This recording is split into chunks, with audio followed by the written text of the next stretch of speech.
Hello, Doc Detroit here again. That banging noise in the earlier video, that was me hitting this piece of railroad track that I'm going to be using for an anvil.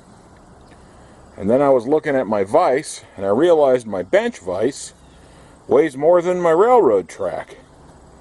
That's silly. Anyway, she's a beautiful little thing. It was made in 1900 by Athol Machine Company. And it's an oak log came off the property here. Just going in the house from the garage. I hope you like those. That's a start of a blacksmithing project I'm going to be doing. I got a lot of ums in this. I'm not quite used to this whole vlog thing, but I'm getting there. Let me know if there's anything you want to see. Put a comment down there, and we'll see if we can't make it happen. Bye.